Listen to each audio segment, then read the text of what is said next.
Powered by Sugarcane Music. T'envoies du son, engagement d'HK, on fait tourner le ballon comme l'Atlético. On mène le game, on lâche pas le ballon. En un an, 90% possession. 4ème minute, c'est l'heure du briquet. Thiago va faire gestuer tous les cerveaux. Salut tout le monde, c'est Gab Morrison et dans ce nouvel interview de sportif, je suis en compagnie de deux frères. C'est Felipe et Daniel Sanseri, deux rugbyman franco-brésiliens qui évoluent dans l'équipe du Brésil de rugby. Alors déjà pour commencer, je vais laisser Felipe se présenter. Eh ben écoute, voilà, je m'appelle Felipe Sanseri, j'ai 22 ans. Je joue au rugby depuis que j'ai 6 ans. Depuis que je suis arrivé en France en fait. Je suis né au Brésil et à l'âge de 5 ans je suis arrivé en France. J'ai commencé à rugby à 6 ans. Et depuis l'an dernier, je fais partie de la sélection brésilienne de rugby. J'ai été l'an dernier de jouer plusieurs compétitions internationales et de participer aux Jeux Olympiques avec mon frère jumeau, Daniel, qui est dans l'aventure avec moi depuis l'an dernier. Alors déjà ta particularité c'est que tu as un père français et une mère brésilienne et tu es né au Brésil. C'est ça. Au Brésil, qu'est-ce qui t'a fait commencer à pratiquer le rugby? En fait, bon, j'ai toujours joué au rugby en France et j'avais un pote qui connaissait un entraîneur du Brésil en fait. Et du coup, par ce contact, j'ai fait passer mon CV et mon envie de connaître la sélection avec mon frère. Et de là, en fait, j'ai été invité, parce que Daniel était blessé, de participer à 2 matchs amicaux au Brésil. Donc je suis venu, j'ai fait les deux matchs, ça s'est super bien passé.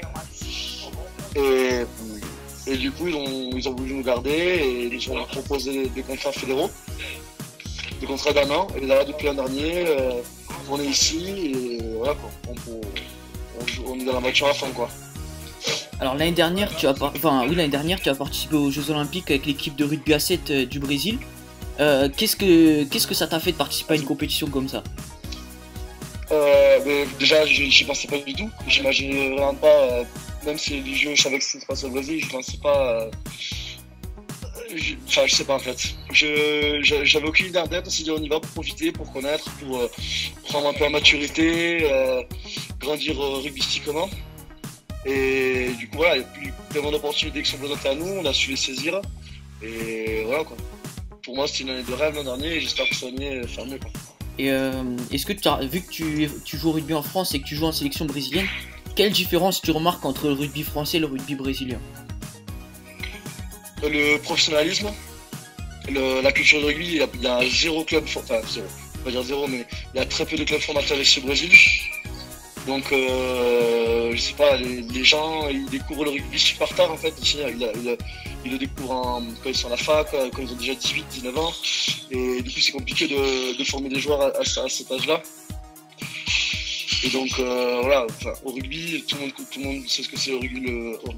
En France, tout le monde sait ce que c'est le rugby. Tout le monde s'y connaît un petit peu. Ici, tu te présentes, je suis rugbyman, les gens ils savent pas tout ce que c'est. Ils pensent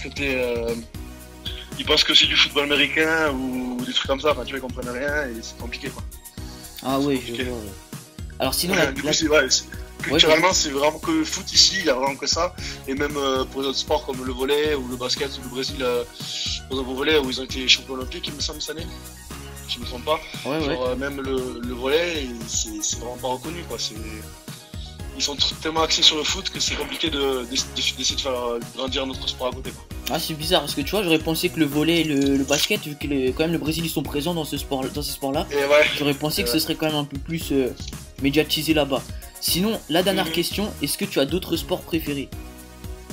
D'autres moi j'ai toujours fait que du rugby dans ma vie. Et du coup sport préféré, bon je regarde un peu de foot. Mais sinon non, le rugby c'est vraiment une passion et du coup c'est devenu mon travail. Et j'en suis super content et fier, mais non, à part le rugby, il n'y a pas grand sport qui me font rêver, non. Ok, d'accord, bah merci à toi Felipe pour ta participation à l'interview. Pas de soucis. Et maintenant on va passer à l'interview de son frère jumeau Daniel, alors salut à toi. Donc c'est tout le monde, je m'appelle Daniel Sanseri, j'ai 22 ans, je suis né au Brésil, j'ai habité 16 ans en France, et depuis, ça fait 1 an là, que je suis revenu au Brésil pour jouer avec la sélection du Brésil au rugby à 15 et à 7.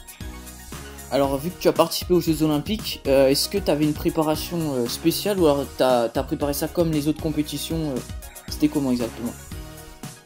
À vrai dire, ouais, j'ai jamais eu une compétition aussi grande. Donc franchement, je savais pas du tout comment me préparer, même mentalement, comment je devais être, tout ça. Donc on a vraiment eu un appui des préparateurs physiques, des entraîneurs, du staff, pendant vraiment 3-4 mois vraiment intenses, physiques, même de préparation vidéaste, il y en a des vidéos, tout ça. Franchement, j'ai jamais vu une préparation aussi importante, quoi. Enfin, après, c'est normal, quoi, c'est JO. Et au niveau des résultats et du jeu de l'équipe durant cette compétition, est-ce que tu as été satisfait? On peut pas dire satisfait, mais déçu, franchement, déçu. On sait que notre niveau, c'était pas du tout. Notre niveau était loin par rapport aux autres. Tu vois les 12 meilleures équipes du monde. Brésil, niveau rugby, on est encore loin du top 10, quoi. Mais quand même, on pensait au moins accrocher une victoire. On a joué tous les World Series. On n'a pas réussi à gagner un match, mais on s'est dit, bon, au JO, c'est chez nous, il faut vraiment qu'on sorte le match, qu'on fasse connaître le résultat, quoi. On écrive au moins dans l'histoire que voilà, on participe aux JO, tout ça, qu'on a moins une victoire. Donc déçu de la victoire, de ne pas avoir une victoire. Alors étant donné que toi et ton frère vous êtes français, lors d'un match contre les autres équipes américaines où le rugby c'est moins développé, est-ce que ça fait intimide les adversaires de voir qu'il y a des Français sur le terrain? Ouais, je pense un peu, ouais. Les gens le savent. Après nous aussi, quand on joue des joueurs des États-Unis, tout ça, qui ont joué en France déjà. Donc on les connaît déjà, on fait attention. C'est vrai que toutes les personnes qui viennent de l'Europe, qui ont joué en Europe et qui reviennent jouer pour leur pays en Amérique, on a toujours un petit attention à eux. Ouais, ça me fait penser un peu dans le foot quand il y a des Brésiliens dans une équipe française et tout, c'est inversé, mais c'est un peu le même genre de sentiment un peu. Ouais. Alors, et est-ce que tu penses un jour pouvoir jouer en top 14? Jouer en top 14, ouais, c'est un peu le rêve de tout le monde, quoi. C'est le top 14, c'est l'un des plus gros championnats du monde. Pour l'instant, on est jeune, on a 22 ans. Ça fait peu de temps que je suis au Brésil. Franchement, le projet est intéressant. J'ai envie de continuer. Il y a des matchs internationaux. Il y a le 6 nations américain qu'on a joué l'an dernier. Cette année, ça a recommencé. Là, on a gagné le Chili ce week-end. Franchement, on voit une évolution du rugby au Brésil et moi, ça me plaît. Faire partie d'un projet comme ça, moi, ça me plaît. Donc, au top 14, je le garde pour un peu plus tard. Alors, étant donné que tu as beaucoup parlé de l'équipe nationale du Brésil de rugby, mais tu as moins parlé du championnat, alors est-ce que tu peux nous en dire un peu plus? Ouais, le championnat, il n'y a pas grand chose à dire, enfin, c'est faible, quoi. Ouais, sincèrement, le niveau est faible. La division 1, c'est un Super 8. Imagine, le Brésil, il y a 220 millions d'habitants, et dans la première division de rugby, il n'y a que 8 équipes. Même niveau licencié au Brésil, il y a 5000 licenciés rugby au Brésil. Alors que tu as 220 millions d'habitants. Donc franchement, le niveau est faible, les bons joueurs sont rares. Donc le championnat c'est faible, même il y a certains joueurs de la sélection qui ne jouent plus dans les clubs parce que le niveau est trop faible. Quand on s'entraîne 3 mois avec la sélection, on fait les tournées, tout ça, et lorsqu'on revient dans les clubs, notre niveau redescend, on perd de l'intensité des matchs, enfin, on se gère, quoi, en gros, et on perd trop. Donc maintenant, on s'entraîne que dans des académies, il n'y a que les joueurs de la sélection qui s'entraînent ensemble, comme fait un centre de formation ou un pôle sport. Et vu que tu pratiques à la fois le rugby à 7 et le rugby à 15, est-ce que tu as une préférence entre les deux? Non, j'ai pas de préférence entre les deux. Je trouve que c'est vraiment deux sports différents. C'est plus festif le rugby à 7.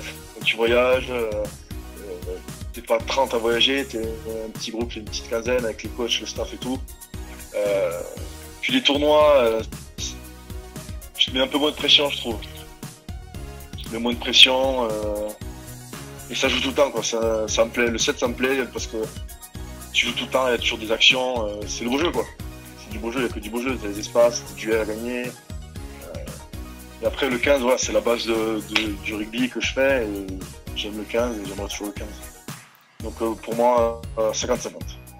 Ok, bien vu. Alors, la dernière question de l'interview, est-ce que tu as d'autres sports préférés?